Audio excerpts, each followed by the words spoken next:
Beleza, beleza. Inclusive a gravação eu também vou disponibilizar lá no mesmo ambiente, lá na mesma plataforma, tá? Então essa aqui é mais uma de várias aulas que a gente está planejando aí durante essa nossa quarentena, né? Para a gente usar esse tempo aí da melhor forma possível, né? Conseguir ter uma boa fonte de informação e também começar a pensar em outras coisas, né? Além do coronavírus, pensar em outras coisas também importantes, né? E nossa brincadeira de hoje vai ser sobre vacinas, né? Vacinas, que é um tema tão importante, provas, que é um tema, moçada, muito comum na prova do Enem, e um tema bastante atual, né? Que a gente vai conseguir aproveitar bastante coisa aí, de explicar para a mamãe, para o tio, para o primo, para os familiares, como é que as vacinas funcionam e que não precisa ter medo, tá? Então vamos nessa. Antes de falar sobre vacina em si, a gente vai brincar um pouquinho sobre sistema imunológico, tá? Tem algumas coisas aqui para a gente conversar. Vamos nessa. Bom, primeiro, mencionar o seguinte, moçada, que o nosso sistema imunológico ele vai ser dividido, didaticamente, ele vai ser dividido em algumas partes. E uma das divisões que a gente utiliza para o sistema imune é o sistema imune adaptativo, né?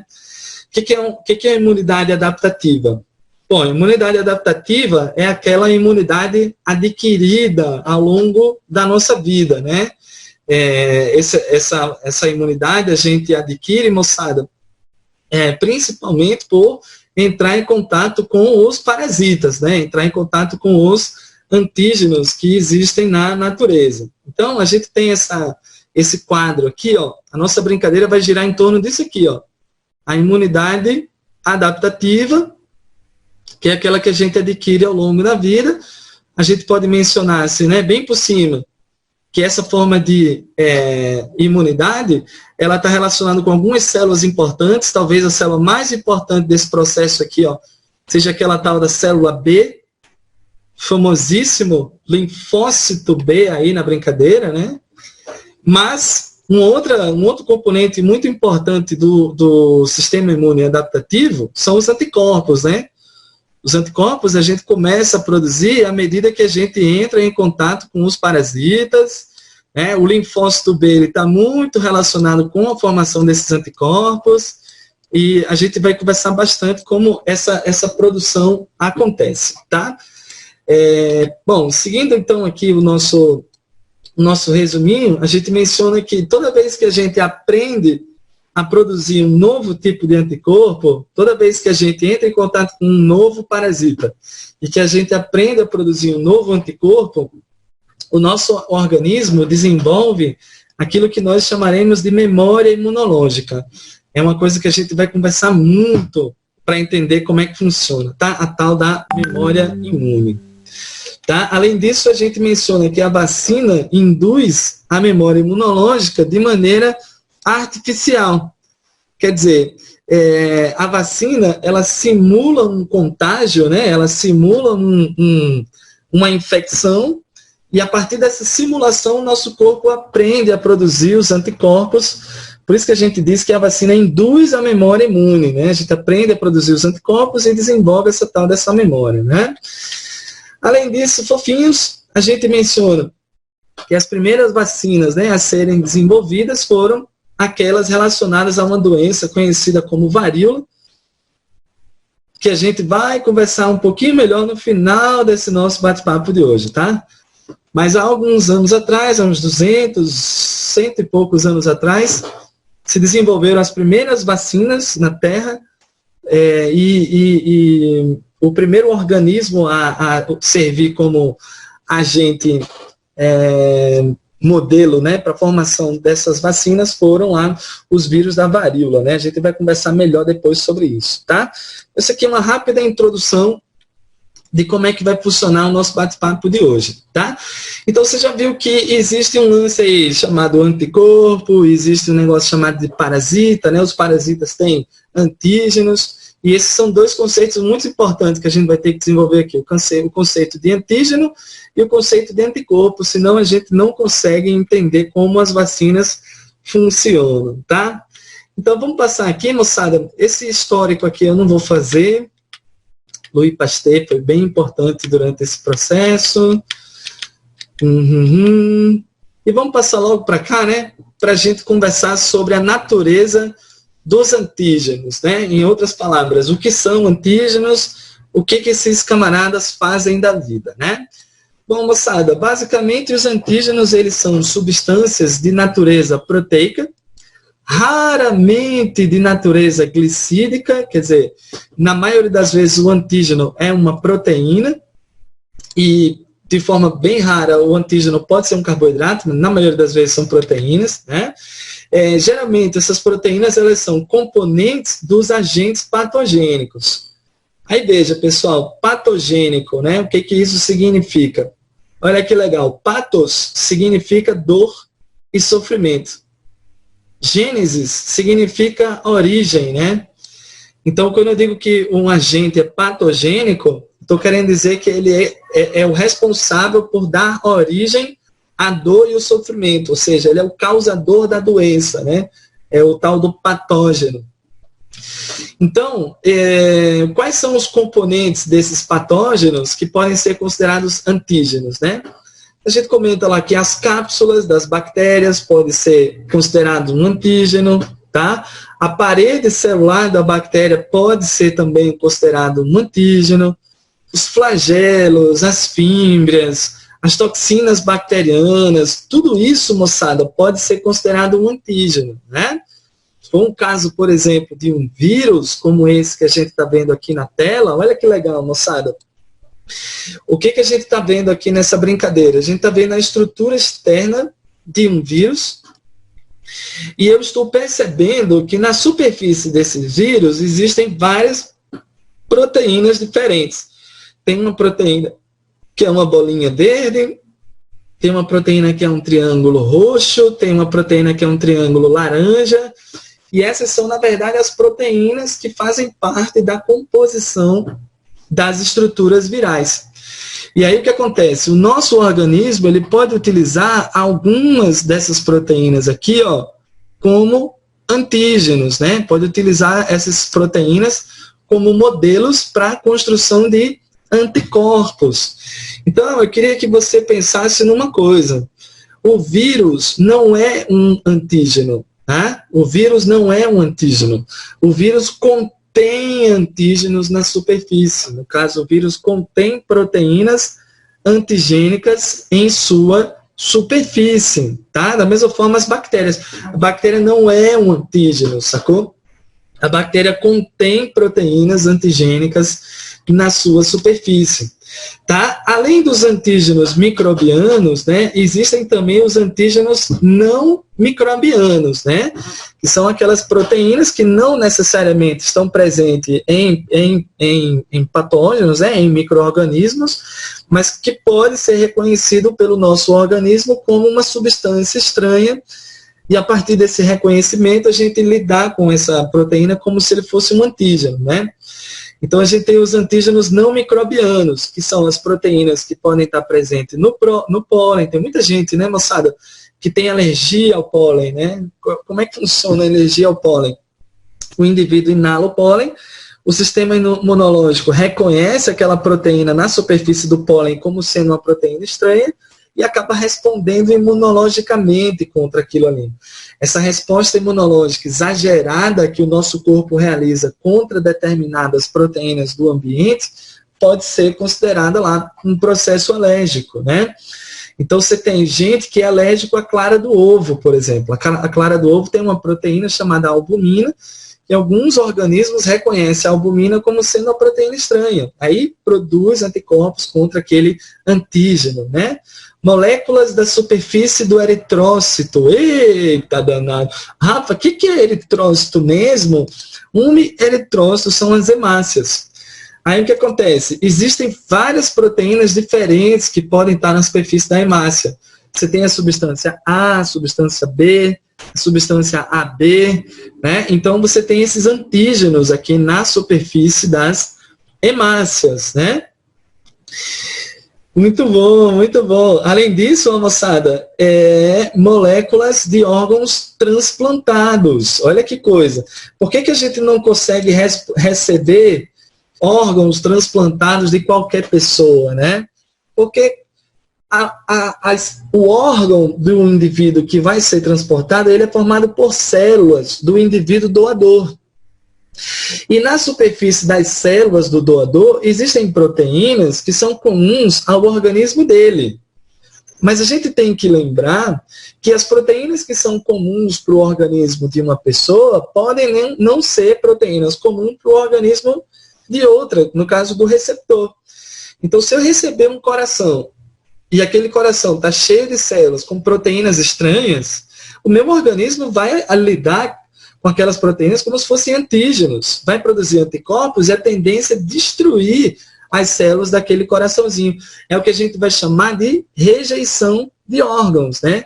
Rejeiçãozinha lá de órgãos acontece quando o nosso organismo não reconhece as proteínas do órgão do doador.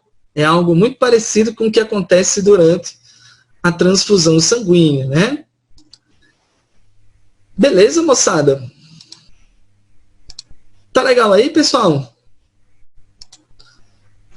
Galerinha aqui no chat. Beleza, né? Ó, top, top, top. Beleza, deixa eu tentar acender a luz aqui, ver se dá uma melhorada nessa.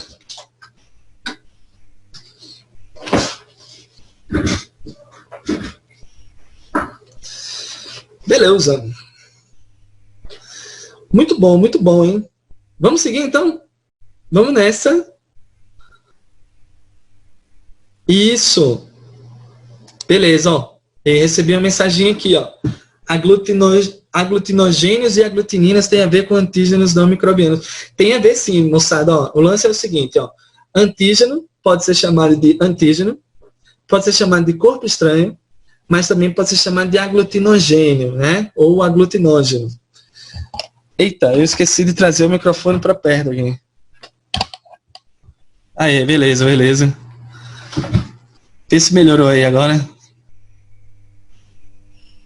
Aê. Maravilha, eu deixei ele longe de mim. Tranquilo, tranquilo. Bom, então eu estava comentando que a Maravilha, maravilha.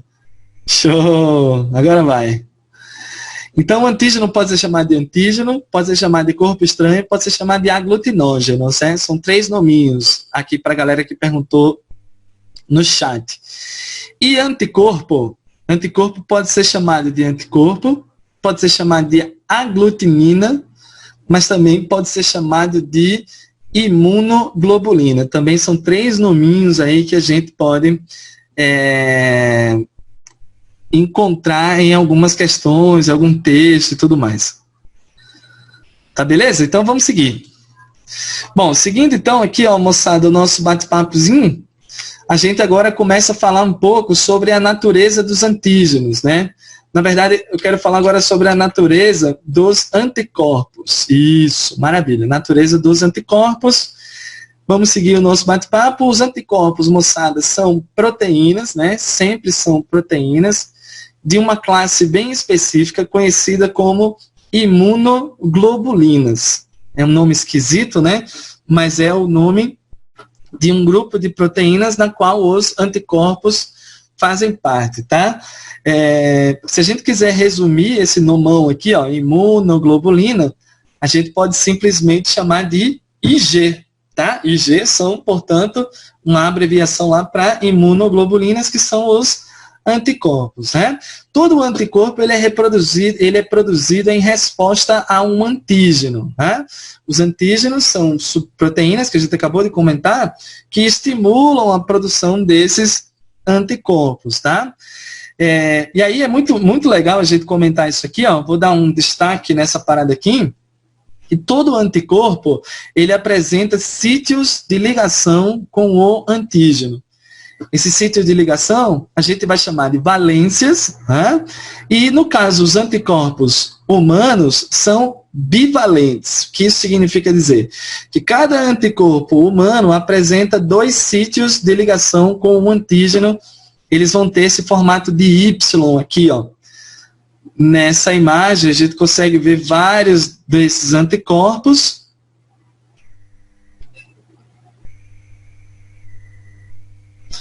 Então, nessa imagem, a gente consegue ver vários desses anticorpos, como esses camaradas aqui, ó, em formato de Y.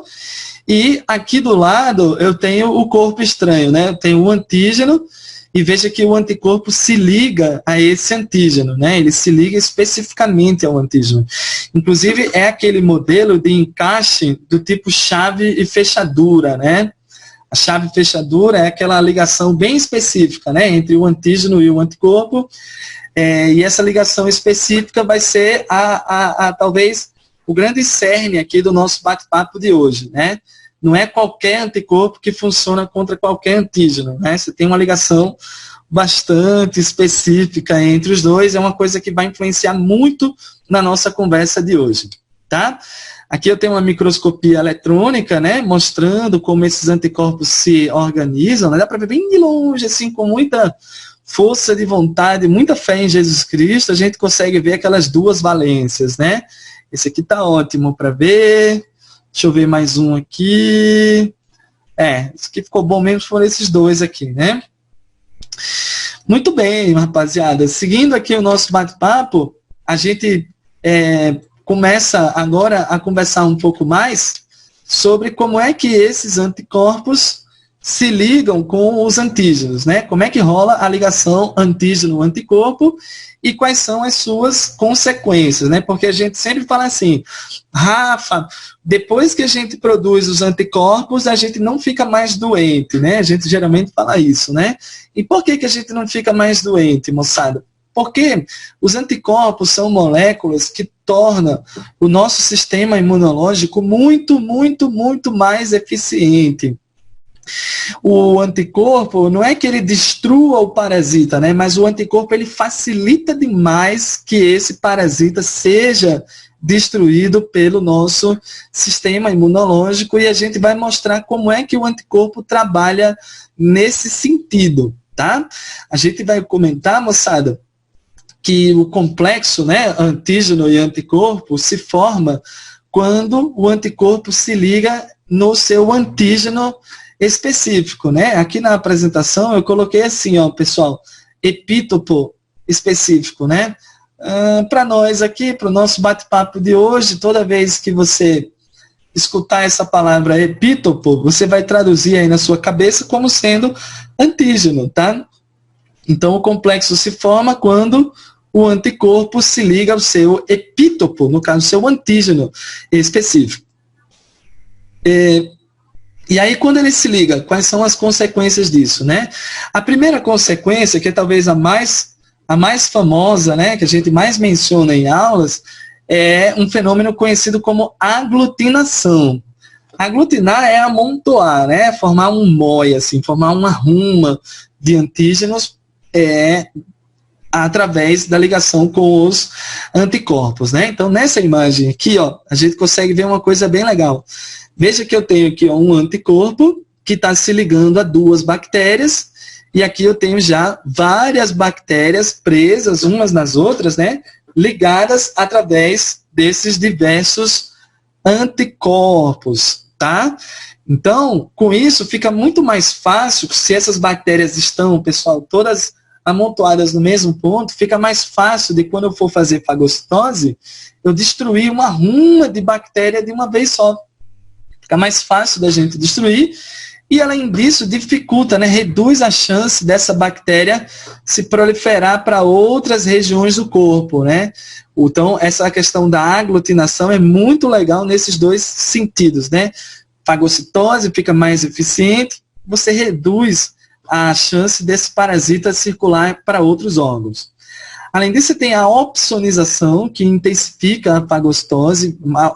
A opsonização é mais uma situação que aumenta a facilidade da fagocitose, né? Olha só que legal que está acontecendo aqui, ó.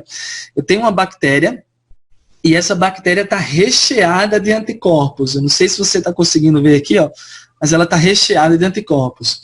A membrana das nossas células de defesa, elas têm uma afinidade pela extremidade oposta do anticorpo. Essa aqui, ó.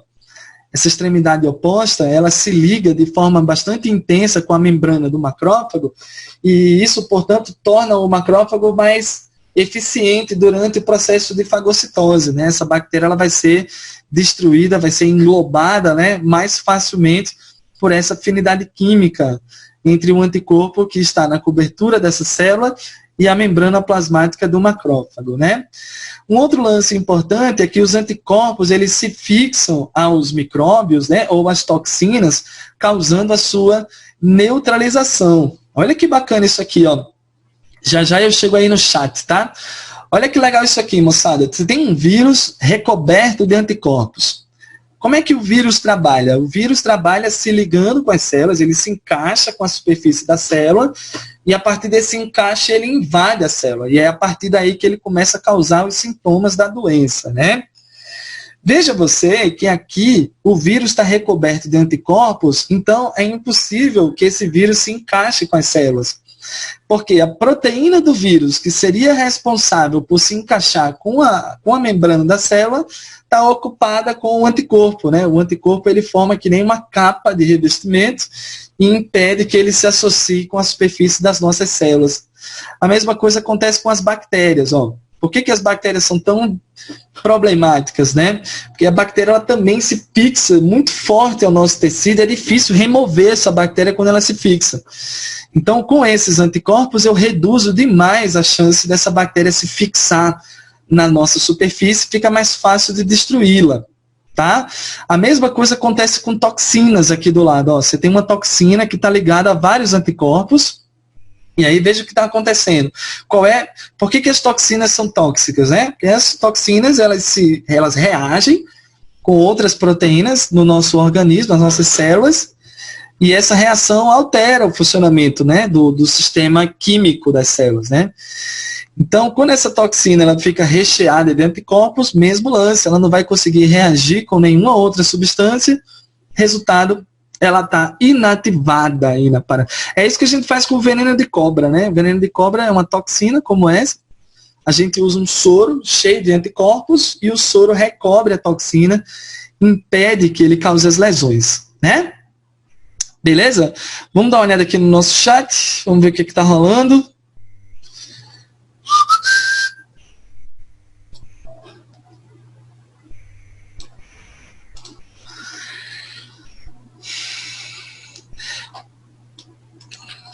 Materiais da aula aqui, ó, tá? Envolve inclusive as apresentações, tá? Isso. Beleza. São específicos para aquela determinada proteína, tá, Marcelão? Mas é possível que várias células apresentem aquela mesma proteína, né? E aí, se várias células têm a mesma proteína, o vírus pode invadir várias células diferentes.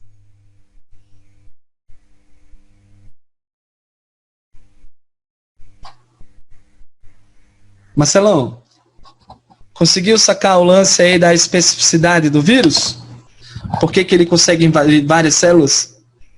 É possível que várias células tenham a mesma proteína de encaixe com o vírus, sacou? Em relação ao soro, eu vou voltar aqui para a apresentação, tá? O soro é o seguinte, ó. O soro, para picada de cobra, ele é recheado de anticorpos, ó. Recheado de anticorpos. Aí o que o soro faz? Ele se liga com as toxinas do veneno da cobra e neutraliza os efeitos da toxina. A toxina não consegue mais reagir com outras moléculas. E aí, por não reagir, acaba não trazendo mais os seus efeitos. Beleza, mano?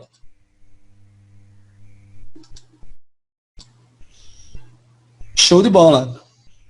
Maravilha, hein?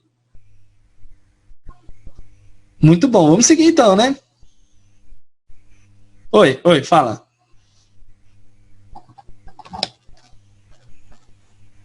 Oi, GA. É o que tá aqui, GA.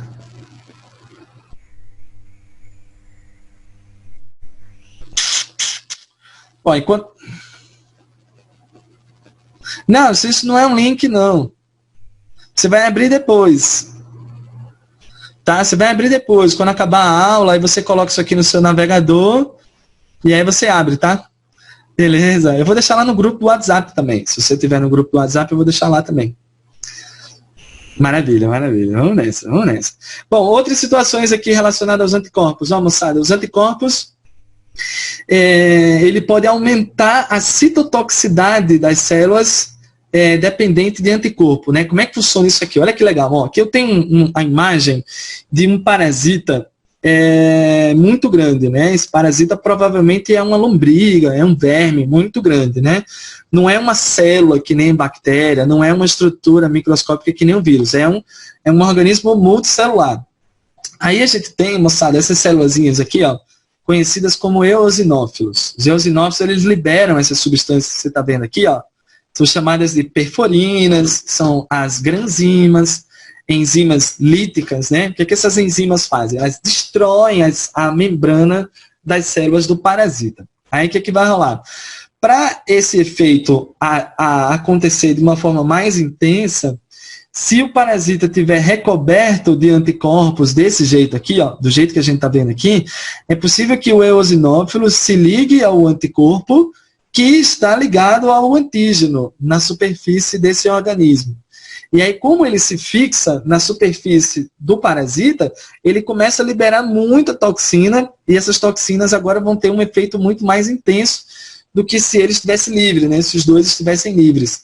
É como se o eosinófilo, ele utilizasse o anticorpo como uma âncora, né? Para se fixar na superfície lá do parasita. Tá? E por último, a gente menciona sobre a ativação de um sistema complemento, mas esse sistema a gente vai deixar para estudar em outras situações. O sistema complemento é um grupo de moléculas que também provoca lise da membrana, né? Então, resumo aqui, moçada, o que tem que ficar mais claro em relação aos anticorpos. Os anticorpos, eles não destroem nada, né? Mas ele aumenta demais a eficiência do funcionamento das células do nosso sistema imunológico. Tá legal? Beleza, beleza? E aí a grande pergunta é, Rafa, como é que os anticorpos são produzidos, né? Como é que os anticorpos são produzidos? Moçada, essa imagem aqui, ó, perceba que essa apresentação que eu estou usando aqui é um fragmento de uma aula completa, certo, moçada? Por isso que ela fica bem mais direta, assim, bem mais resumida, né? Então, a parada aqui vai ser o seguinte, a principal célula responsável pela produção de anticorpos são essas células aqui, ó. São chamadas de células B. Como é que funciona aqui na parada? Percebam uma coisa legal, moçada. Célula B, ela tem um monte de anticorpo na superfície da membrana dela, ó. Olha que legal isso aqui, ó. A célula B, ela tem um monte de anticorpo que está na sua superfície. Quando esse anticorpo se liga especificamente a um antígeno, como a gente está vendo aqui, ó, um antígeno se ligou com o anticorpo na superfície da célula B. Essa célula B, ela vai ser ativada. E no que ela é ativada, ela se transforma em uma célula conhecida como plasmócito. E são esses plasmócitos que liberam aqueles anticorpos que estavam na superfície, inclusive que eram anticorpos compatíveis com o antígeno, né? Então, a célula B, quando é estimulada pelo antígeno, ela se diferencia nessas células aqui, ó, conhecidas como plasmócitos, e os plasmócitos começam a liberar loucamente aqueles anticorpos, tá? Mas existe ainda uma coisa muito importante. Além da célula B se transformar em plasmócitos que produz anticorpos, a célula B também se transforma nessa célula de memória aqui, ó. E aí o que essa célula de memória faz? Ela fica em estado de latência, né, nos nossos chamados linfonodos, temos vários espalhados pelo corpo, e da próxima vez que esse mesmo antígeno chegar no nosso corpo, essa célula de memória ela vai se ativar de uma forma muito rápida, e com essa ativação rápida, eu vou produzir anticorpos rapidamente e em grande quantidade. Tá? Então, acontece basicamente da seguinte forma. Quando a gente tem o primeiro contato com o antígeno, como é que rola? O antígeno estimula o linfócito B, aí esse linfócito B vai passar por uma fase de amadurecimento, que demora bastante, até formar os plasmócitos, até produzir os anticorpos. Demora um tempão, moçada. Mas, quando já é o segundo contato, quem vai fazer esse mesmo papel é a célula de memória. E a célula de memória rapidamente se transforma em plasmócito, rapidamente produz os anticorpos, por isso que as células de memória são tão eficientes, né? É o que a gente vai chamar de memória imunológica. Tá? Aí eu tenho um videozinho aqui, ó, pra gente mostrar como é que essa memória se forma, né? Como é que acontece lá essa memóriazinha?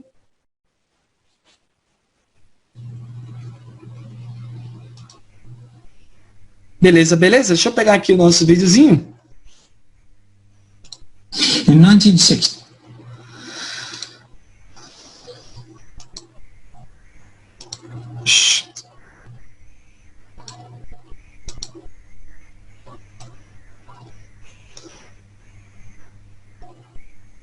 ok.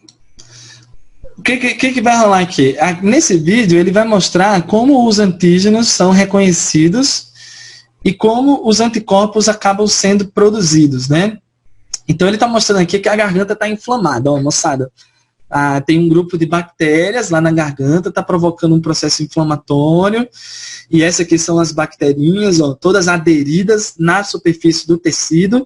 Por isso que bactéria é uma característica, né, desse organismo se fixar na superfície do tecido, por isso que elas causam tantas doenças.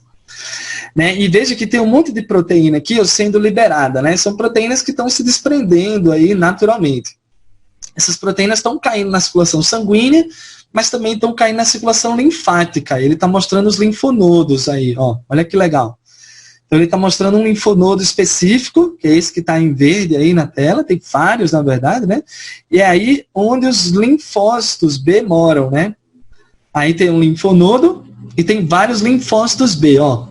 Veja que tem linfócito B de todas as cores. O que são essas cores? São vários anticorpos diferentes que existem na superfície dessas células. E aí veja que agora aquela proteína estranha, aquele antígeno, está chegando ao linfonodo.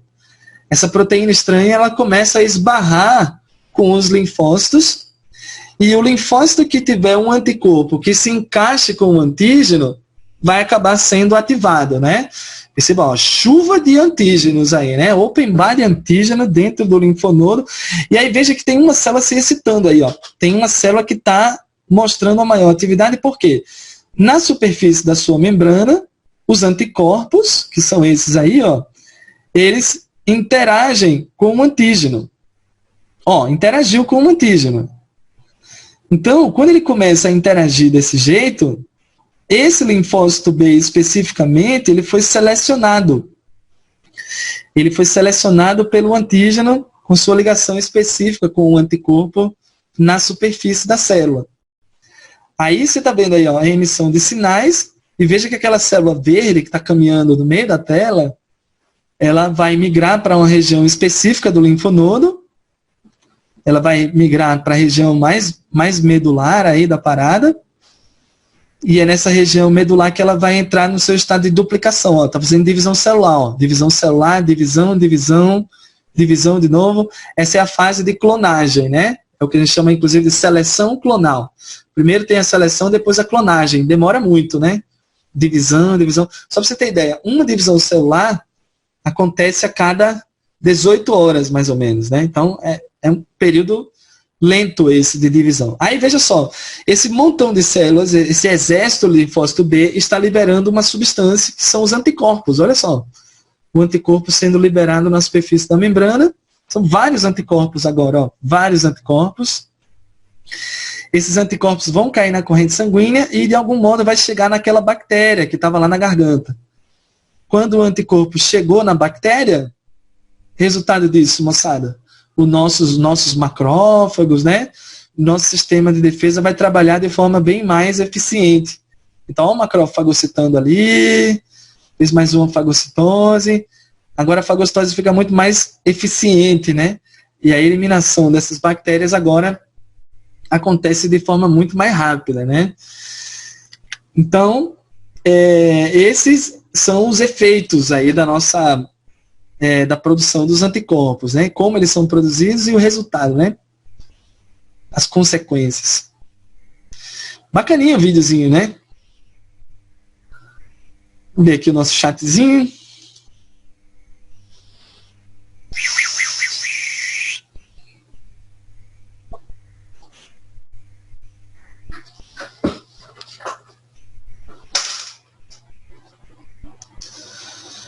O bate-papo tá difícil de abrir aqui.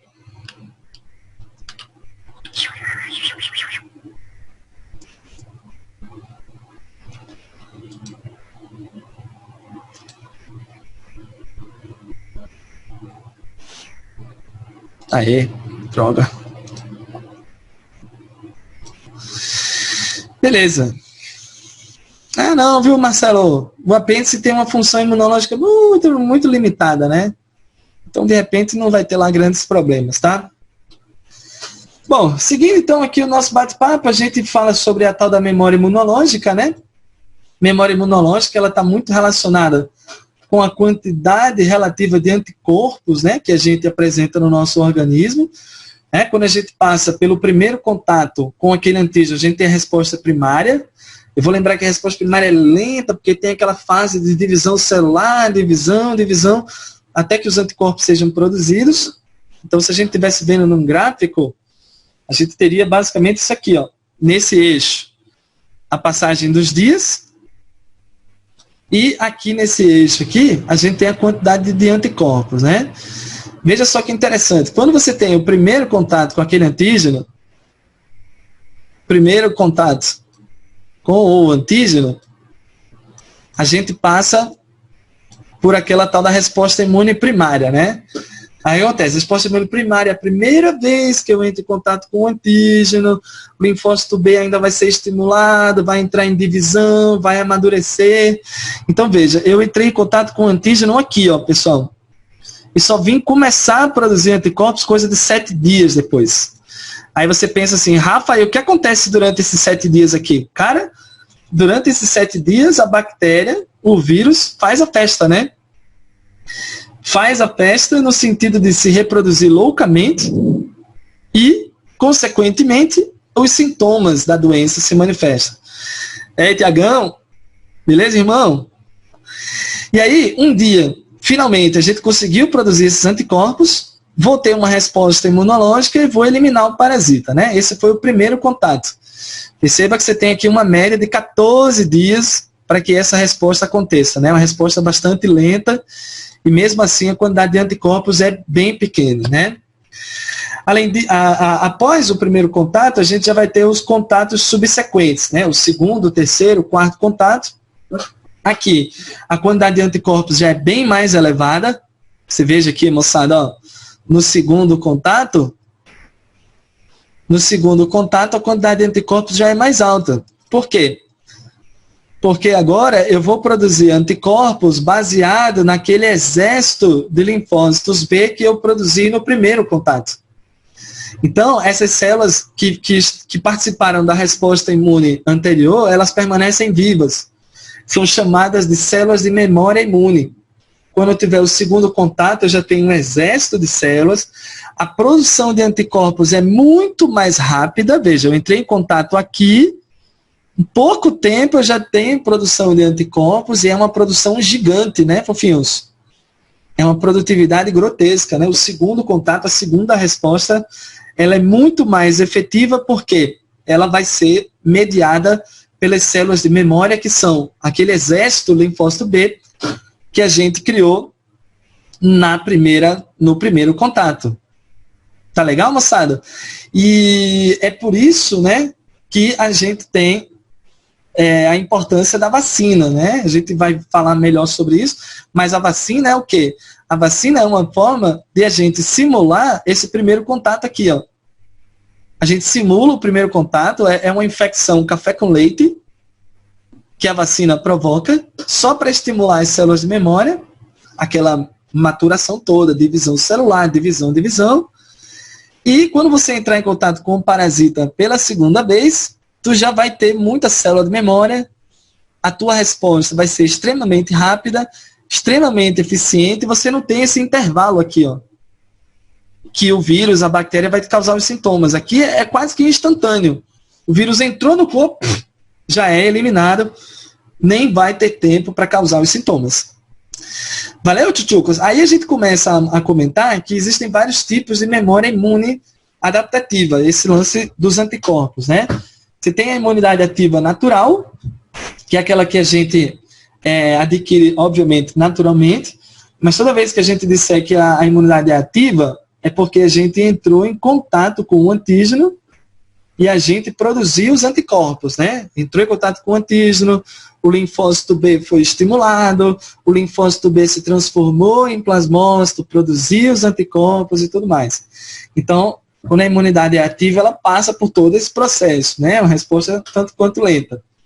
Mas então a gente vê, a ativa natural é aquela que é adquirida naturalmente e basicamente a gente entra em contato com o antígeno de forma natural, né? É como a gente entra em contato com o antígeno no dia a dia, né? Com vírus, com bactérias e tudo mais.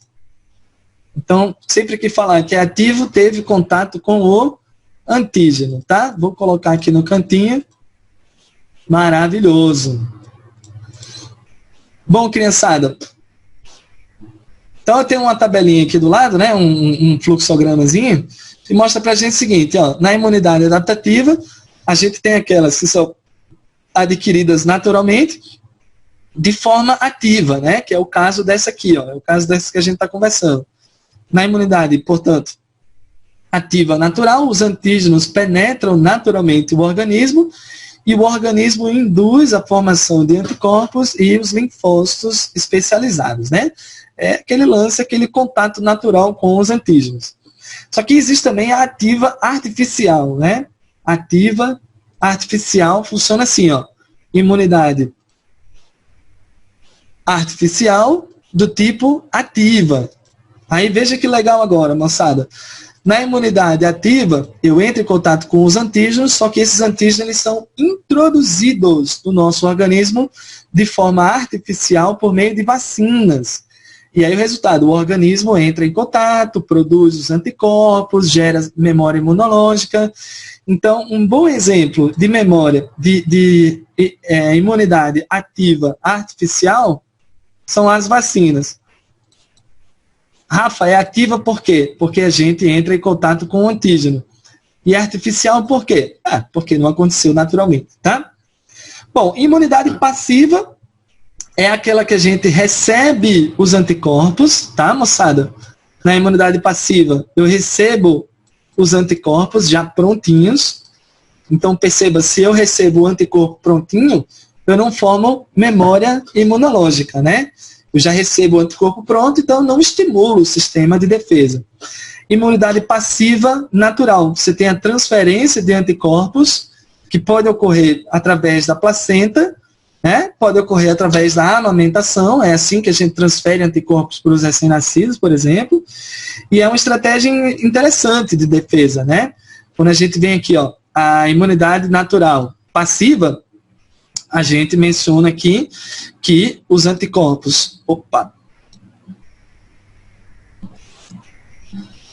A gente menciona aqui, ó, que os anticorpos atravessam, né, passam lá da mãe para o feto via placenta ou para o bebê através do leite materno. É uma boa estratégia para oferecer anticorpos a essa criança e isso trazer uma imunidade de curto prazo, ok? É de curto prazo porque a criança não aprende a produzir os anticorpos, mas que vai garantir uma resposta imediata, né? Na neutralização de possíveis patógenos, né?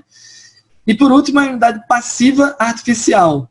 Passiva artificial é quando você adquire anticorpos por meio de uma substância, né? Por meio de uma solução que a gente vai chamar de soro. Ó. Então a gente pega aqui, ó, adquirida artificialmente, de forma passiva, os anticorpos pré-formados no soro do sistema imunológico são introduzidos no nosso organismo, né? Então veja que eu tenho duas situações importantes aqui. Ó. Eu tenho o soro e eu tenho a vacina. Qual é a grande diferença dos dois? A vacina é uma forma de imunização ativa, Então, na vacina, você expõe o organismo aos antígenos para o organismo aprender a produzir os seus próprios anticorpos. E o soro, eu já vou entregar os anticorpos prontos, né? O soro já entrega o anticorpo pronto, que é para eliminar ou neutralizar o parasita quase que imediatamente. Aí a galera pergunta assim, Rafa, mas qual que é melhor dos dois, o soro ou a vacina? Cara, isso aí depende demais, né? Se você recebeu uma picada de uma cobra, por exemplo, não dá tempo você tomar a vacina para a toxina da cobra, para o seu corpo aprender a produzir os anticorpos, vai levar uns 20 dias. Daqui para 20 dias já deu tempo de morrer uma ruma de vezes. Então, no caso de picada de cobra, o legal mesmo é o soro, porque eu já coloco os anticorpos já prontinhos na circulação, já neutralizo os antígenos da toxina do veneno da cobra, né? E a vacina não, a vacina já tem um caráter mais profilático, né? Já tem um caráter mais preventivo. Eu vou te dar o antígeno para você aprender a produzir os anticorpos e no futuro, caso você entre em contato com aquele parasita, você já sabe como produzir os anticorpos. Já tem célula de memória imune, aquele exército de linfócitos que vai produzir anticorpos rapidamente na resposta secundária, tá? Então, resumindo, o soro dá o peixe e a vacina ensina a pescar. Algo parecido com isso. Beleza, moçada? Vamos ver o nosso chatzinho aqui? Vamos lá.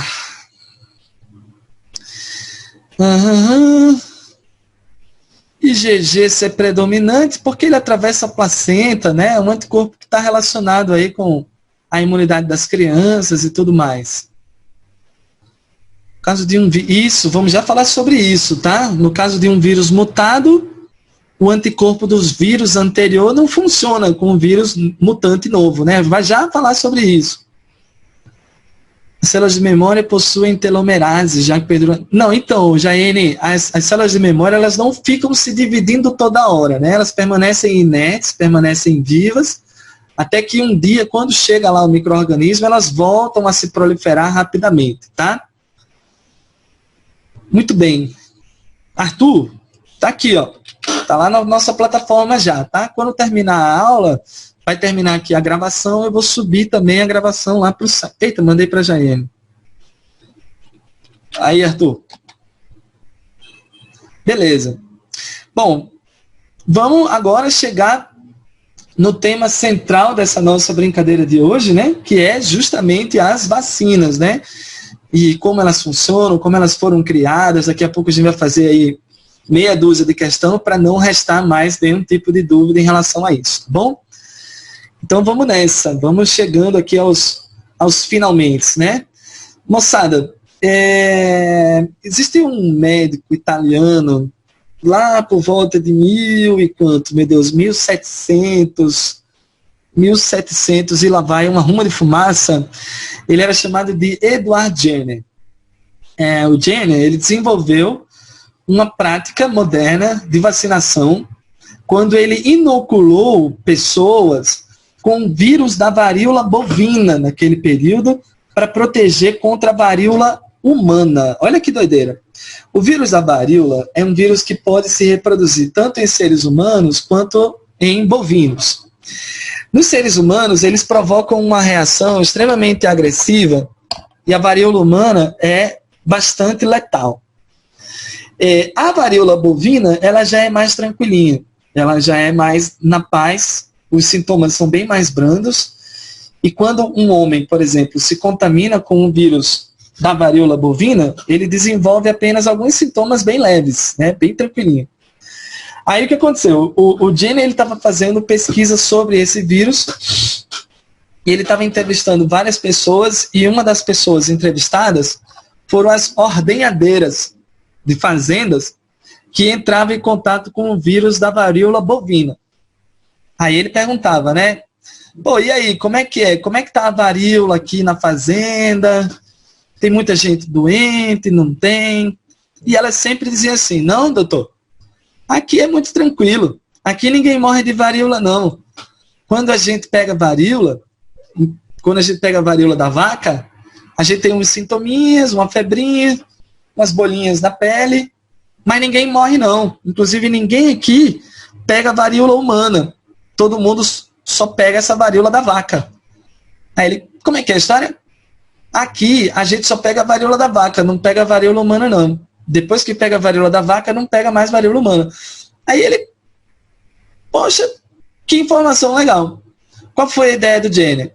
Se ele pegasse secreções das lesões das tetas da vaca e saísse colocando essa secreção em todo mundo ia contrair a varíola bovina, que é bem de boas, e não ia contrair a varíola humana. Então ele na cabeça dele, isso é uma ideia brilhante, né? Só que isso é o quê? 1700 e lá vai fumaça, né? Quando ele chega de volta para contar essa história, ele fala assim, rapaziada, descobri uma coisa muito legal. Se a gente pegar a doença da varíola bovina, ninguém pega a varíola humana. Aí todo mundo, caraca, que legal. E ele falou, pô, tive uma ideia, eu vou colocar o vírus da varíola bovina em todo mundo, para que ninguém contraia a varíola humana. A galera falou, bicho, está enlouquecendo? Você vai colocar o vírus dentro de mim? Você quer me matar? Você tá maluco? Tive uma maior resistência em relação a isso, né? Ninguém queria receber o vírus da varíola bovina, mesmo teoricamente sendo uma boa ideia. E aí ele utilizou aqui nessa imagem, tem um garotinho que ele tá usando como cobaia aí na parada, né? Esse é o filho dele, moçada. É o filho do Edward Jenner, que ele falou, bom, se vocês não acreditam, eu vou colocar no meu próprio filho. Aí ele colocou o vírus no coitado da criança, e 6 meses depois, ele desenvolveu a doença, desenvolveu a varíola bovina, bem tranquilo. 6 meses depois, ele colocou varíola humana no filho dele. E o filho dele não ficou doente. Aí todo mundo começou, né? Caraca, não ficou doente. O filho daquele maluco não ficou doente. Será que isso também pode ser, pode acontecer com a gente, né? E todo mundo começa, o seu Eduardo, aquele remédio lá da vaquinha, o remédio da vaquinha era o pus da vaca, né? O remédio aí da vaquinha, tu ainda tem? Aí ele tem. Aí ele começou a distribuir, né? O remédio da vaquinha começou a ficar bem conhecido lá na Itália, né? Vaquinha, vaquinha. Em italiano, né? Vaquinha se chama vatinha. Vatinha, vaquinha, né? Vatinha. Vatinha é vaquinha, né? Aí você tem que esse remédio fica tão famoso que ele ganha, né, o apelido de vatinha, né? E hoje é conhecido como vacina. E aí essa história dessa vacina, né, chegou na OMS da época, né? E aí em 1900 e tanto, 1950 e alguma coisa, agora há pouco tempo, teve uma grande campanha de vacinação mundial contra a varíola. E essa campanha de vacinação ela foi tão bem sucedida que o vírus da varíola foi praticamente erradicado, né? Hoje a gente não encontra mais o vírus da varíola em praticamente nenhuma das civilizações humanas, né? Agora imagina a complexidade dessa campanha, né? A gente sofre para fazer uma campanha de vacinação em um país, imagina fazer uma campanha de vacinação em todos os países, com culturas diferentes, né? Com série de peculiaridades entre si. Então deve ter sido algo extremamente complexo, mas que foi muito legal, né? Deu muito certo. Eu sei que no final das contas a gente pode entender a vacina como sendo uma suspensão de organismos, né? Ou frações desses organismos utilizadas para induzir a imunidade. Quando eu coloco assim, ó, frações do organismo, é porque às vezes eu estou pegando só a proteína antigênica, né? Não estou pegando o vírus inteiro, não estou pegando a bactéria inteira. Às vezes eu estou pegando só aquela proteína das superfícies da bactéria, só aquela proteína da superfície do vírus, e estou colocando lá no teu corpinho para o seu organismo já ir aprendendo a produzir os anticorpos, né? É uma boa ideia. Muito legal, né? Isso. Então, ô Marcelão, quando a gente diz que o vírus está morto, é porque eu estou usando só uma fração do vírus, né? Só uma proteína viral. Não é o vírus todo. Quando eu digo que o vírus é atenuado, é porque eu tenho o vírus inteiro. Esse vírus tem uma certa habilidade replicativa, mas é bem lenta. Por exemplo, a vacina para o influenza, o vírus é morto, né? Morto entre aspas. É só a proteína do capsídeo. Então não tem como ele se reproduzir porque não tem material genético. E a vacina da poliomielite, o vírus é atenuado, o vírus é enfraquecido, ele se reproduz bem devagarinho, mas isso é importante para estimular a resposta imunológica no nosso organismo, né? Beleza, Marcelão? Marcelão tá lutando quente hoje aí, né? A máquina destruidora de provas mesmo. Incrível. Por que as vacinas são feitas na clara do ovo? É porque é o seguinte, moçada. Eu preciso de um meio de cultura para que eu possa produzir essa vacina. Na verdade, como é que é produzir uma vacina hoje em dia? Hoje em dia você faz o seguinte, você coleta, você pega a amostra de todos os vírus que estão circulando para aquela determinada variação. Por exemplo, o vírus H1N1. Tem várias variações do H1N1, né? Do influenza. Então eu vou pegar todas essas variações e vou colocar tudo em um ambiente que esse vírus possa se reproduzir. O que o vírus precisa para se reproduzir? Precisa de célula e precisa de proteína, né? Porque o vírus ele é basicamente proteína. Então, um meio de cultura muito legal para isso é a clara do ovo. Eu pego a clara do ovo, coloco o vírus dentro, o vírus começa a se reproduzir dentro daquele ambiente. À medida que o tempo vai passando, eu observo que existem alguns vírus que se reproduzem mais rápido em algumas amostras e alguns que se reproduzem mais lento em outras amostras. O que é que eu faço? Eu começo a selecionar os vírus que se reproduzem mais lentamente. E dentro dos que se reproduzem mais lentamente, aqueles que se reproduzem mais lentamente, até que eu consigo ter um vírus que se reproduz de forma muito lenta. Esse é o vírus atenuado, que vai poder ser utilizado como forma de vacina, né? É um vírus que tem uma habilidade replicativa e que foi selecionado em laboratório, né? E quando eu vou fazer um vírus morto, é muito fácil, é só, de alguma forma... existem vários mecanismos para isso, mas em resumo é você conseguir produzir as proteínas virais e utilizar essas proteínas para colocar lá na circulação. Então não são todas as vacinas que são produzidas na clara do ovo, né? Tem algumas que são, principalmente quando o vírus é atenuado. Beleza? Quem perguntou aí o lance da clara do ovo, né? Eu nunca consigo ler esse nome, cara. Isudal, é isso? Isudal? Maravilha. E aí, moçada, tá tudo belezinha aqui pra nós?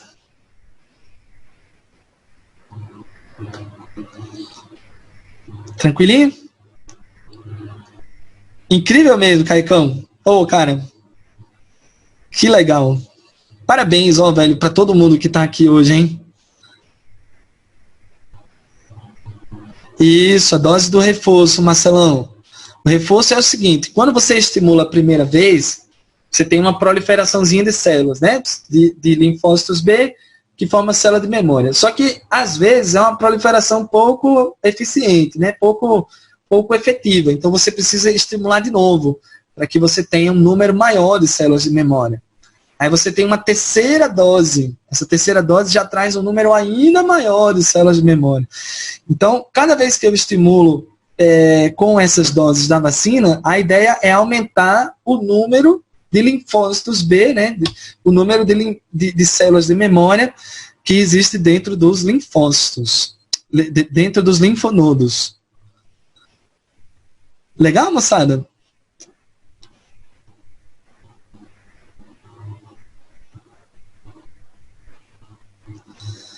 Beleza, hein, moçada? Maravilha. Bom, aqui eu tenho uma tabela que mostra todas as vacinas possíveis e imaginárias. Aqui as vacinas bacterianas contra difteria, as vacinas contra a meningite meningocócica, que tem caráter bacteriano. Aqui do lado ele coloca lá as recomendações, né, o reforço, bem bonitinho. Eu vou deixar para vocês darem uma olhada depois. Ó, vacina do tétano, né? Aqui eu tenho as vacinas virais agora. Perceba que as vacinas bacterianas são bem limitadas, né? As vacinas virais, elas são mais comuns. Ó, vacina para o influenza, vacina para o sarampo. Sarampo usa vírus atenuado, ó, moçada. Então usa clara de ovo, né?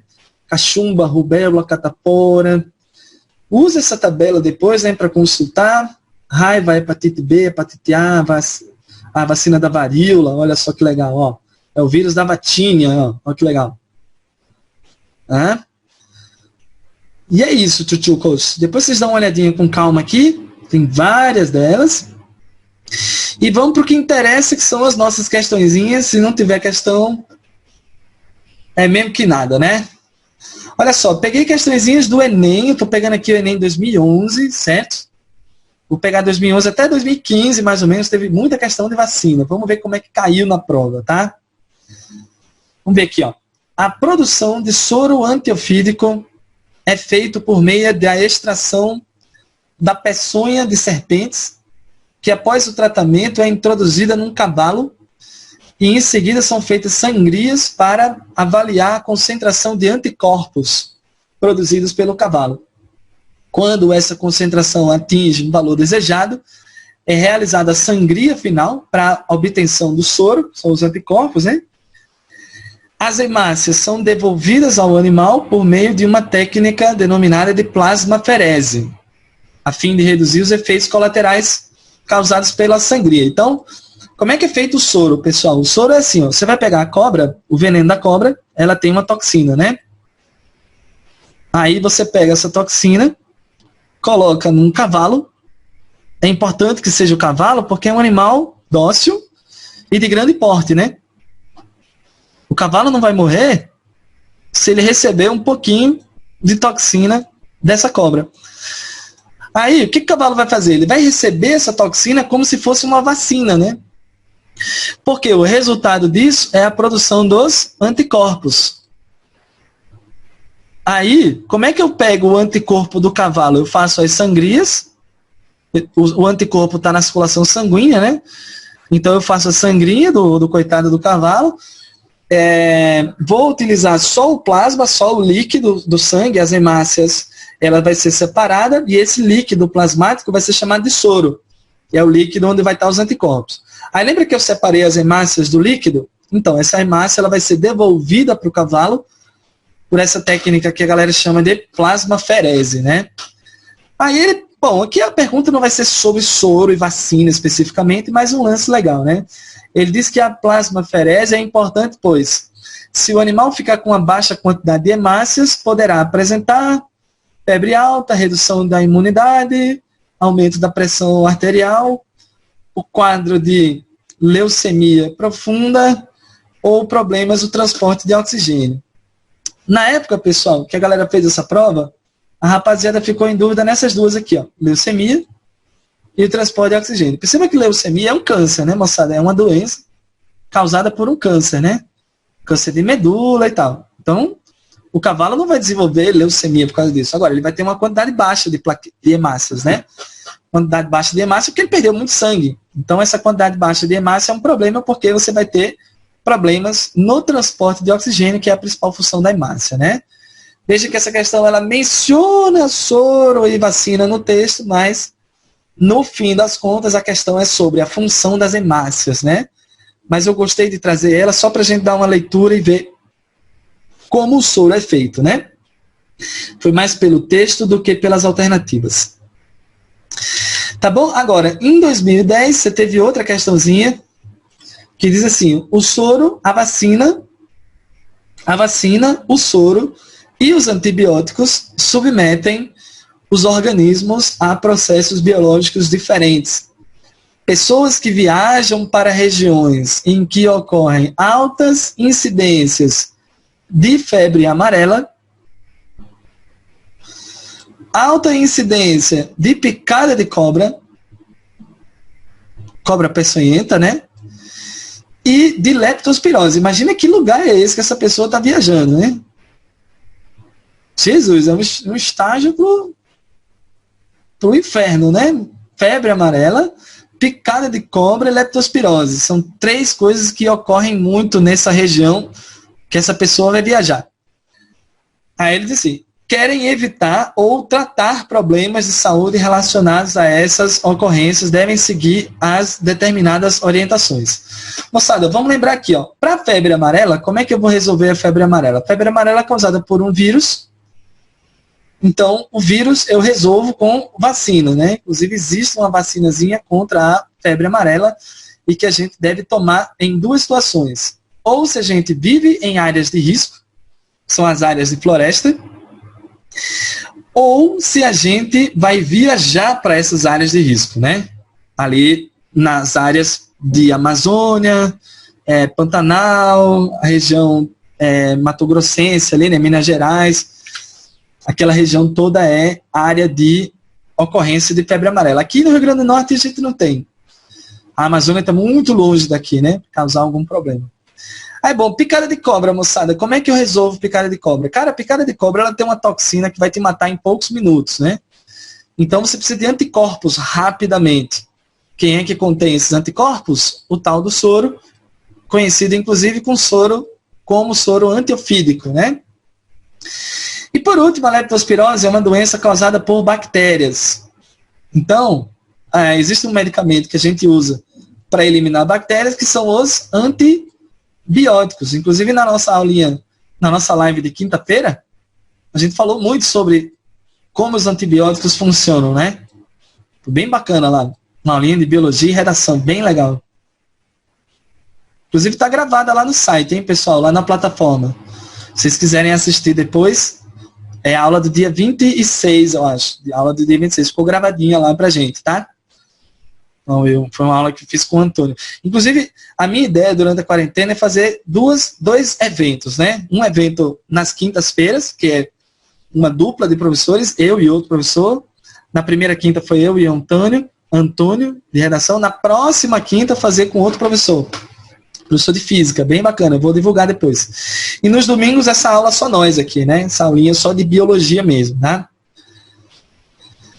Ok. Por que não se faz necessária uma segunda dose para BCG? Porque a BCG é uma doença causada por bactérias, né? A BCG ela previne doenças causadas por bactérias, né? O tal da tuberculose. E aí, de alguma forma, a nossa resposta para essa vacina ela já é muito intensa logo de cara, né? Então, o resultado disso é que você não tem necessidade de um reforço, né? Quando a bactéria chegar no seu corpinho, você já tem células de memória suficiente para eliminá-las, tá? Aí, pessoal, quando a gente vem para as alternativas, ele começa a trazer aqui para a gente como é que a gente resolve cada um dos problemas, né? Ao procurar um posto de saúde, o viajante deveria ser orientado por um médico a tomar preventivamente ou como medida de tratamento. Para a febre amarela, vacina contra o vírus da febre amarela, soro antiofídico caso seja picado por uma cobra, e o antibiótico, caso entre em contato com a leptospira. Leptospira é o gênero da bactéria que causa a leptospirose. Vai ficar a letra B aí para nós, tá? Vamos ver como é que o Enem gosta, né, de abordar esse tipo de tema, né? Bem contextualizadozinho aí, né? Sem muita decoreba. Isso. Tem sim, Marcelão. Recém-nascido tem resposta mais lenta, né? O sistema imunológico ainda está amadurecendo. O número de células é muito pequeno ainda, né? Então a resposta é menos efetiva. Por isso que o recém-nascido precisa de tantas doses de reforço, né? Tá beleza? O adulto, de repente, tomar uma dose, ele já prolifera uma ruma de células, já fica imunizado por bastante tempo. Beleza, Marcelão?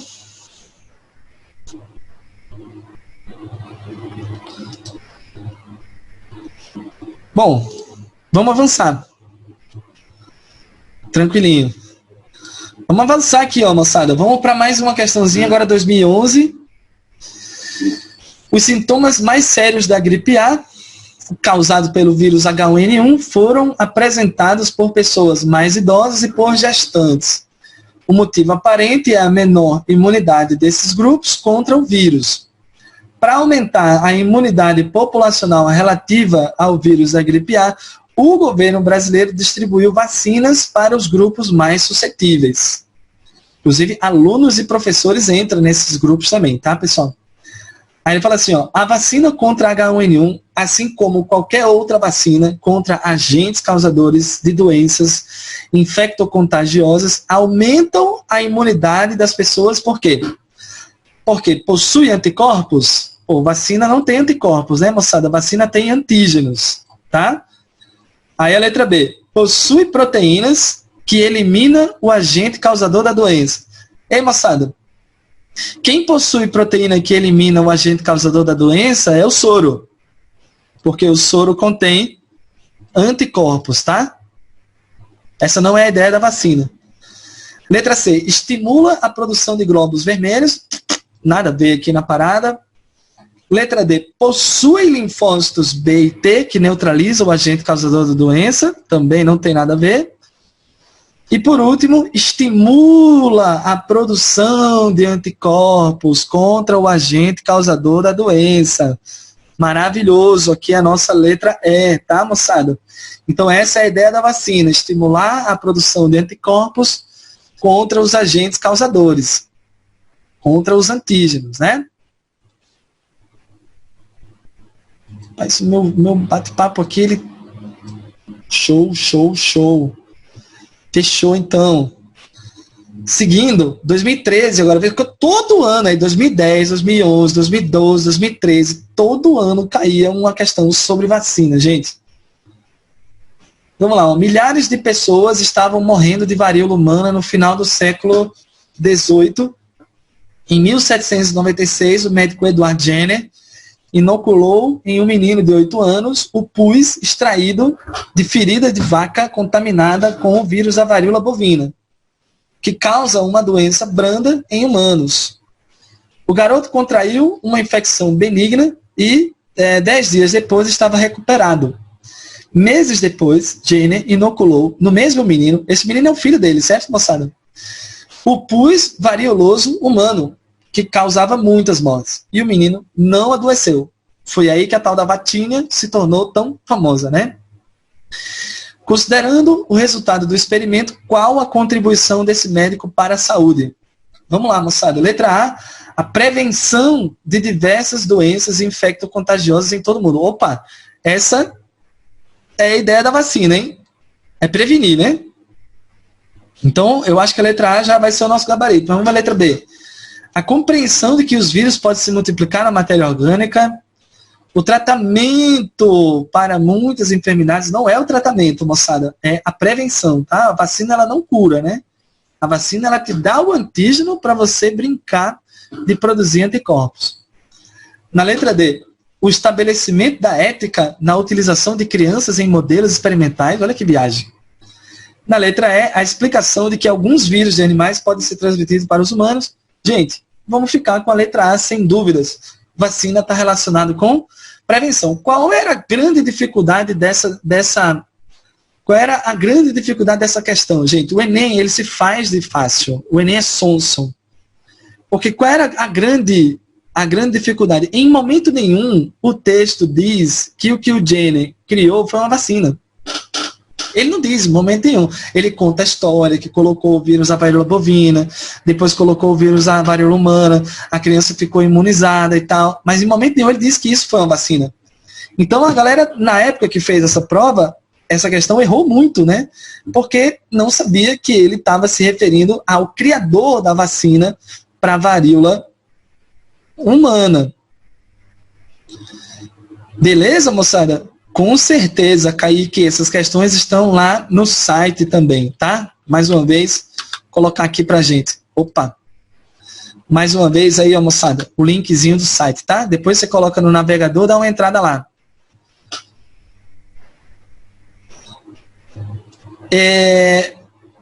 Eu tô recebendo aqui no privado uma pergunta sobre o que seria mais rápido contra o Covid-19, né?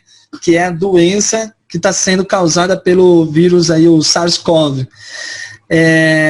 O mais rápido agora seria o soro, né, moçada? De alguma forma a gente conseguir extrair anticorpos de alguém que já tenha se imunizado contra esse vírus, produzir esses anticorpos em larga escala, que eu acho que essa é a grande dificuldade, e a partir disso eu introduzir os anticorpos nos indivíduos doentes, né? E tentar usar os anticorpos do soro para eliminar o vírus. Vacina, duas coisas. Primeiro, que a vacina vai demorar muito ainda para ser utilizada em humanos. Em média, para liberar uma vacina rápida, pra você ver ideia, a vacina do Ebola foi rápida. Ela foi liberada em 4 anos. Foi uma das vacinas mais rápidas que foi liberada. A vacina da dengue já tem quase 10 anos que a galera pesquisa. E não foi liberada ainda, porque tem que ter um nível de segurança muito grande. Afinal de contas, você está colocando um parasita dentro de alguém, né? Você está colocando um parasita dentro de uma pessoa saudável. Então é muito importante que ela seja testada milhares de vezes em animais, depois passar a testada em humano. Existe uma perspectiva da vacina para o Covid sair daqui a 1 ano e meio. Então a gente não vai poder contar com essa vacina para essa epidemia atual, né? O melhor seria um soro mesmo, viu? Quem perguntou aí no privado, tá? Maravilha, maravilha. Vamos ver mais aqui? 2014. Veja que não passou nenhum ano sem cair vacina. Todo ano caiu. 10, 11, 12, 13, 14. Essa do ano de 2014 foi muito elegante, cara. Foi muito legal. Olha só o que ele fez aqui, ó. Ele pegou uma imagem pra gente. Tá dizendo aqui, ó. Imunobiológicos, diferentes formas de produção, diferentes aplicações, né? Então, esses imunobiológicos aqui são situações que nos protegem contra vírus e bactérias e parasitas de uma forma geral, né? São os anticorpos, que é o caso do soro, ou de forma preventiva, a vacina, né?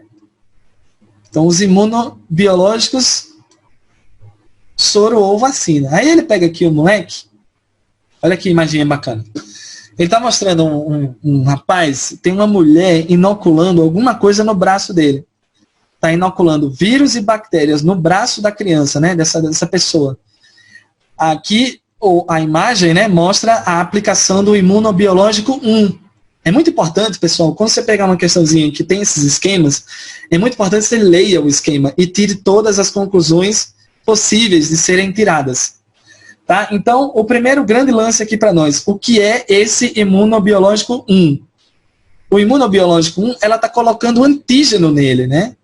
Se ela está colocando o antígeno, é porque o imunobiológico 1 é uma vacina. Maravilha. Aí a gente vai para outra imagem, que é essa aqui. Ele pegou uma cobra, fez a aplicação do imunobiológico no cavalo. Eu estou pegando veneno de cobra e colocando no cavalo, moçada. Eu estou pegando o antígeno e estou colocando no cavalo, né? Com essa aplicação de antígeno, eu vou ter a produção dos anticorpos, né? Mas ele quer saber o seguinte, o que é esse imunobiológico 2? Eu estou colocando o antígeno no cavalo.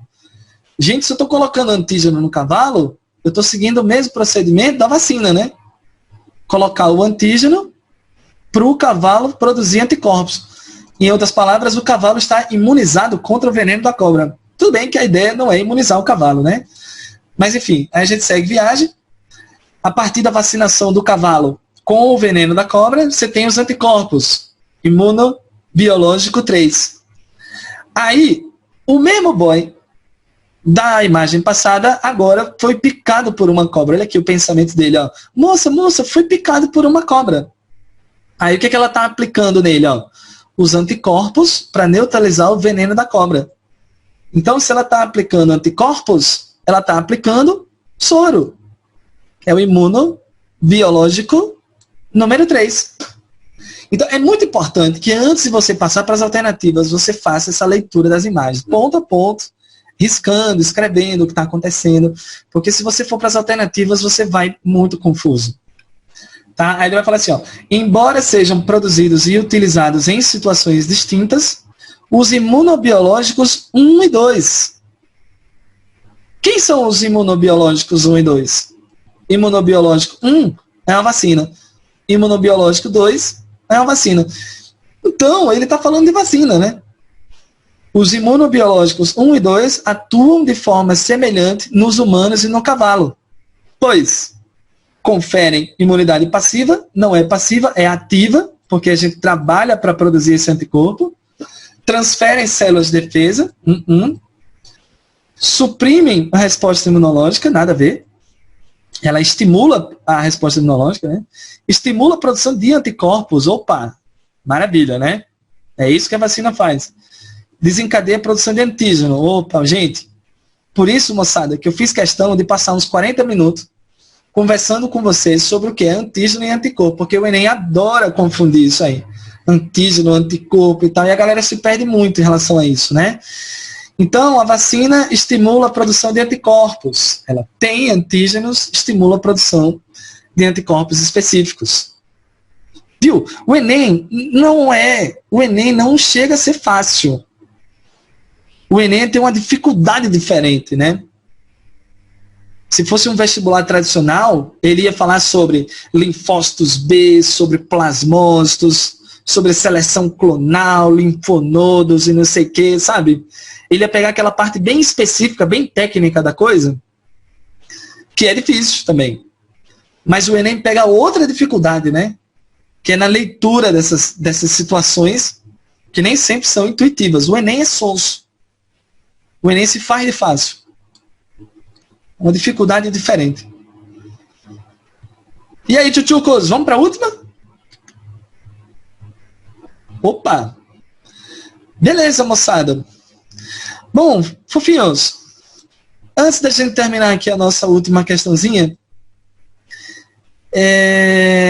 eu queria agradecer demais aí a participação de todo mundo, foi super legal. Domingo passado a gente teve o nosso primeiro encontro, não foi tão legal porque a gente ainda estava aprendendo a mexer no programa e tal. Hoje a gente já consegue lidar com ele de uma forma bem mais fácil, né? Então a parada está ficando bem mais fluida aqui pra gente.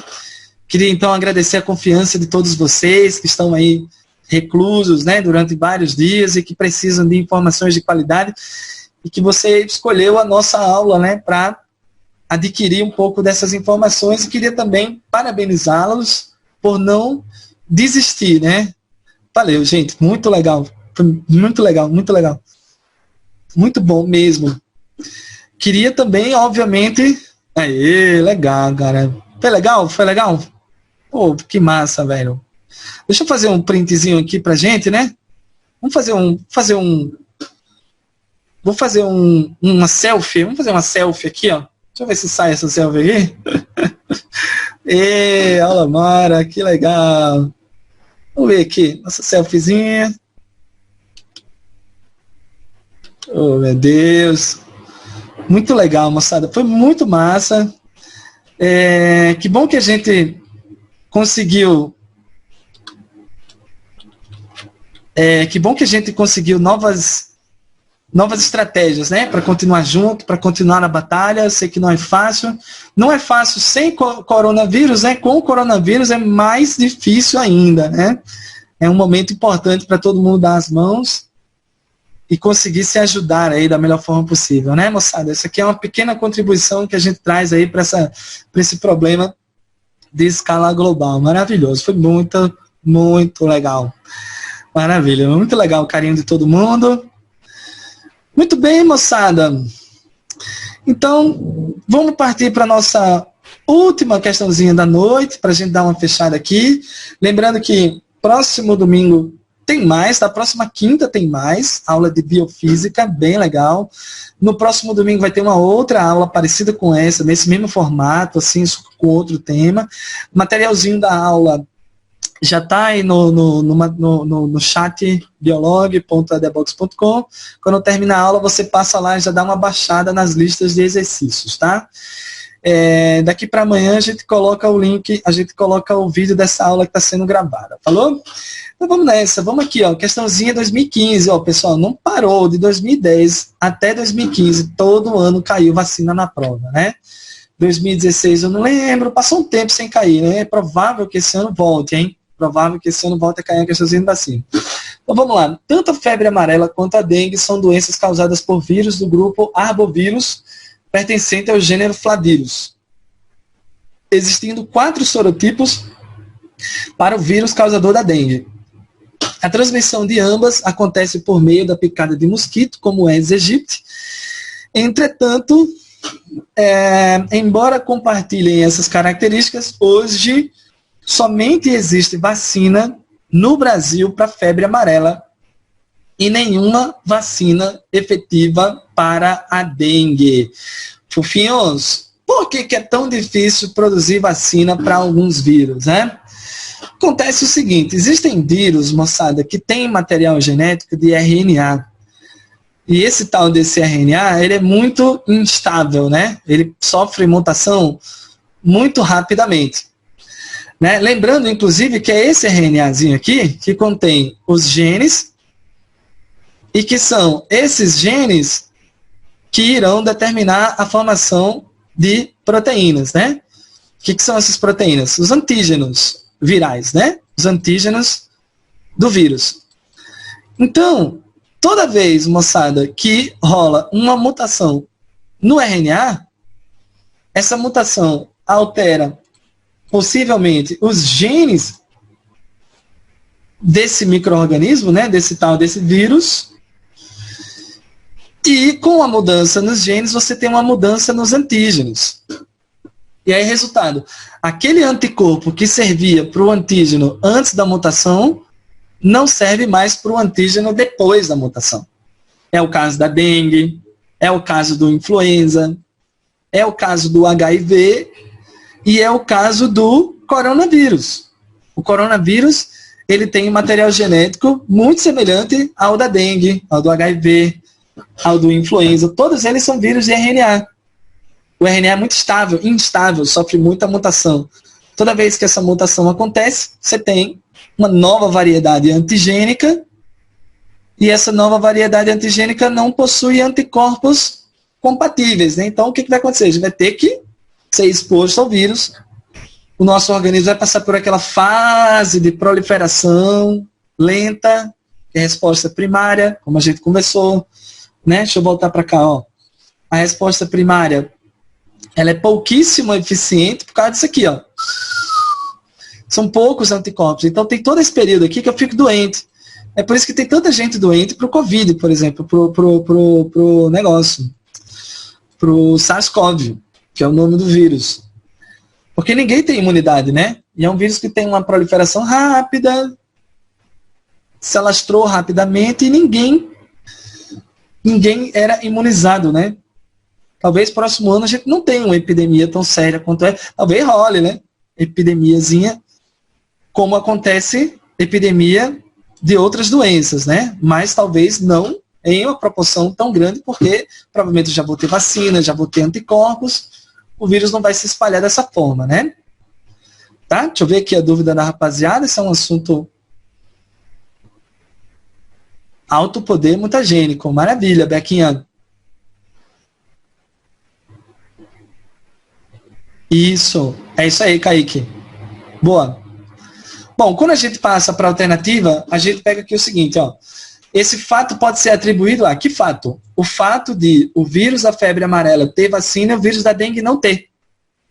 Esse fato pode ser atribuído a uma maior taxa de mutação no vírus da febre amarela do que no vírus da dengue. É o contrário, tá? A febre amarela é mais estável do que o da dengue.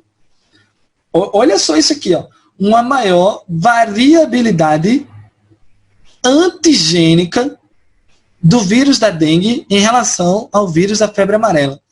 O que está querendo dizer isso aqui, moçada? Variabilidade. Variabilidade, tudo que terminar em idade no final, significa capacidade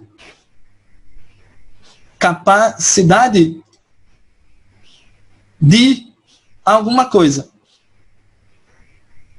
Então, variabilidade significa capacidade de variar. E aí a pergunta é, por que os antígenos do vírus da dengue têm uma grande capacidade de variar? Porque os antígenos são produzidos a partir dos genes, né? E o gene do vírus da dengue está escrito numa molécula muito instável.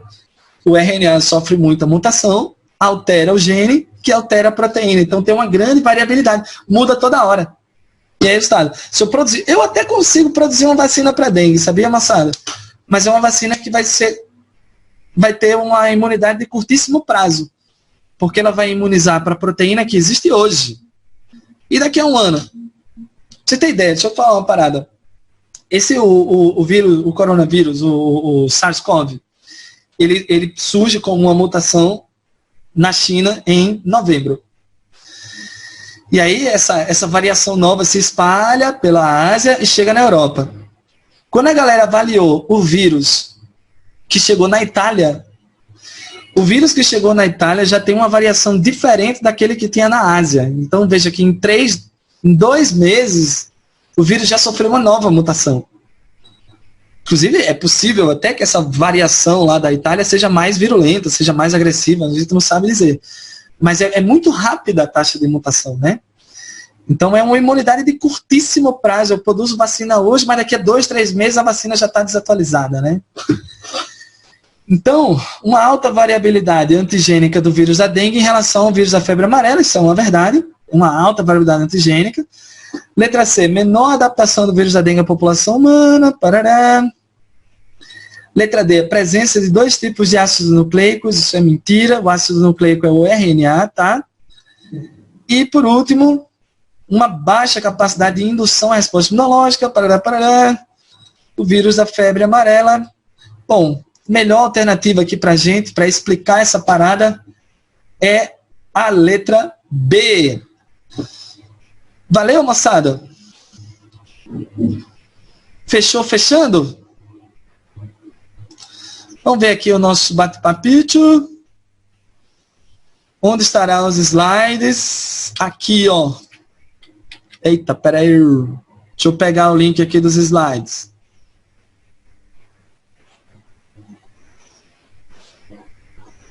Muito bom, cara. Rapidão.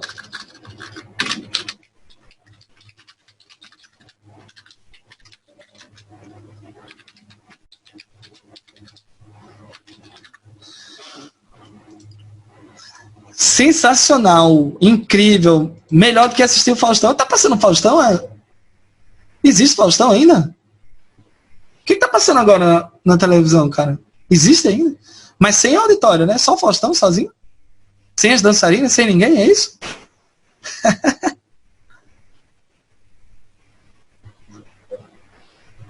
Bom, Tchuquinhos, tô passando para vocês aí o link maravilhoso. Foi muito legal.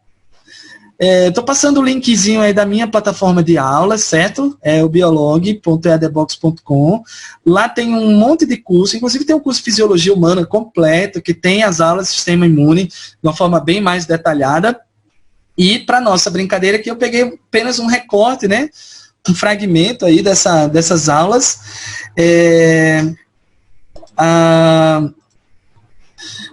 A lista de exercícios que eu coloquei lá no site é a lista que a gente usa para o curso mesmo, né? Eu peguei lá para disponibilizar gratuitamente aí para a galera. Um outro serviço que a gente também oferece é o comentário das questões. Você vai ver que todas as questões da lista estão comentadas no outro arquivo. Então é esse tipo de material que a gente oferece na plataforma. Como a gente está nessa época do coronavírus, a gente está fazendo esse esforço aí de liberar esses materiais gratuitos aí para a gente ir se entretendo e aproveitar o nosso tempo da melhor forma possível, tá? Quando você entrar na plataforma, você vai ter o curso de aulas gratuitas. Aí é nesse curso de aula gratuita que vai estar os materiais da aula de hoje. Valeu, moçada. Então vamos ficando por aqui, né? Já são 9 meses, não é mais hora de estar na casa dos outros. Maravilha, obrigado, Vitória. Tem mais, Bebequinha. Quinta-feira tem mais, mesmo horário, às 20 horas, uma aulinha em conjunto com o professor Diego Menezes de Física. Falou, moçada? Vamos ficando por aqui, hein? Fiquem em casa, fiquem com Deus. No caso da dengue, É isso, atualização sempre. Valeu, moçada. Tchutchucos, um beijo, boa noite a todos. Estou encerrando aqui. Falou!